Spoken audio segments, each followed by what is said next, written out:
আপনি কি জানেন, শুধুমাত্র সময় বুঝে সহবাস করলে সবসময় গর্ভধারণ এড়ানো যায় না। অনেক দম্পতি ভুল পদ্ধতি অনুসরণ করে অনাকাঙ্ক্ষিত গর্ভধারণের মুখোমুখি হন। তাই আজ আমরা জানব ডাক্তারদের পরামর্শ অনুযায়ী নিরাপদ জন্ম নিয়ন্ত্রণের কার্যকর উপায়গুলো। নম্বর ১, কন্ডম ব্যবহার। সবচেয়ে সহজ এবং জনপ্রিয় জন্ম নিয়ন্ত্রণ পদ্ধতি হল কন্ডম। কন্ডম সঠিকভাবে ব্যবহার করলে গর্ভধারণের ঝুঁকি কমে, যৌনবাহিত রোগের ঝুঁকিও কমে।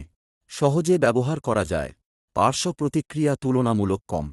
সঠিকভাবে কন্ডম ব্যবহারের নিয়ম: সহবাস শুরু করার আগেই কন্ডম পরতে হবে। প্রতিবার নতুন কন্ডম ব্যবহার করতে হবে। মেয়াদোত্তীর্ণ কন্ডম ব্যবহার করা যাবে না। ব্যবহারের পর সতর্কভাবে ফেলে দিতে হবে।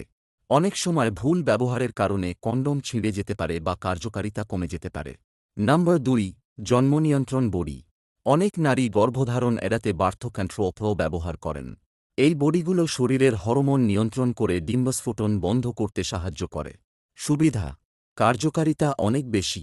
মাসিক নিয়ন্ত্রণে সাহায্য করতে পারে। দীর্ঘমেয়াদে ব্যবহার করা যায়। সতর্কতা: প্রতিদিন নির্দিষ্ট সময়ে খেতে হয়।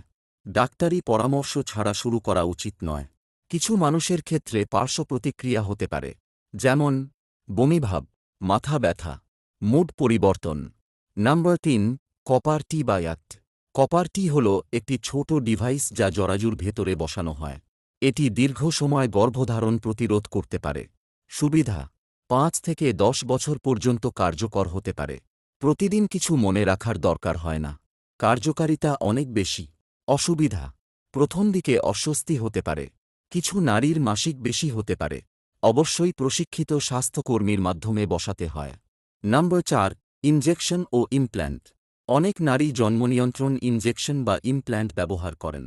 ইনজেকশন নির্দিষ্ট সময় পরপর নিতে হয়, যেমন প্রতি ৩ মাসে। ইমপ্ল্যান্ট হাতের চামড়ার নিচে ছোট রড বসানো হয়।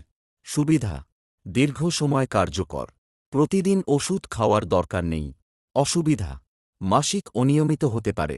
কিছু পার্শ্ব প্রতিক্রিয়া হতে পারে। নম্বর ৫, নিরাপদ সময় পদ্ধতি। অনেকে মনে করেন মাসিকের নির্দিষ্ট সময়ে সহবাস করলে গর্ভধারণ হবে না। এটাকে সেফ ফেয়ার মেথড বলা হয়। কিন্তু এই পদ্ধতি সবসময় নির্ভরযোগ্য নয়। কারণ অনেক নারীর মাসিক নিয়মিত হয় না। ডিম্বস্ফোটনের সময় পরিবর্তন হতে পারে। ভুল হিসাব করলে গর্ভধারণের ঝুঁকি থাকে। তাই শুধুমাত্র এই পদ্ধতির উপর নির্ভর করা নিরাপদ নয়। নম্বর ৬, সহবাসের পর জরুরি জন্ম নিয়ন্ত্রণ। যদি অসুরক্ষিত সহবাস হয়ে যায়, তাহলে এমার্জেন্সি কন্ট্রাসেপটিভ পিল ব্যবহার করা যেতে পারে।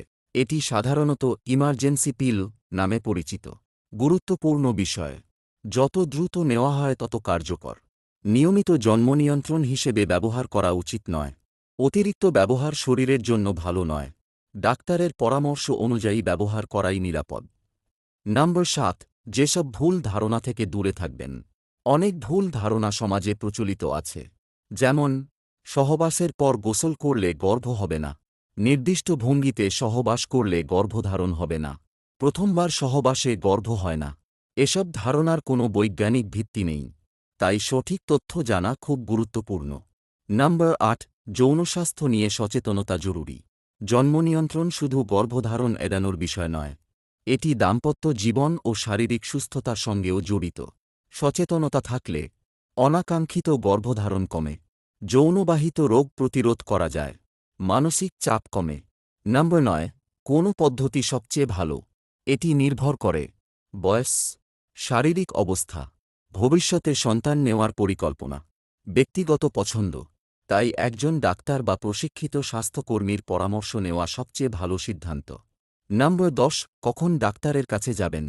যদি জন্ম নিয়ন্ত্রণ ব্যবহারের পর অতিরিক্ত রক্তপাত হয়, তীব্র ব্যথা হয়, মাথা ঘোরা বা শ্বাসকষ্ট হয়, মাসিক দীর্ঘদিন বন্ধ থাকে, তাহলে দ্রুত চিকিৎসকের পরামর্শ নিন। শেষ কথা: সঠিক জন্ম নিয়ন্ত্রণ পদ্ধতি ব্যবহার করলে অনাকাঙ্ক্ষিত গর্ভধারণের ঝুঁকি অনেক কমানো সম্ভব। তবে ইন্টারনেটের ভুল তথ্যের পরিবর্তে বৈজ্ঞানিক ও নিরাপদ তথ্য জানা খুবই গুরুত্বপূর্ণ। মনে রাখবেন, নিজের ও সঙ্গীর স্বাস্থ্য সুরক্ষিত রাখার জন্য সচেতন সিদ্ধান্ত নেওয়া জরুরি।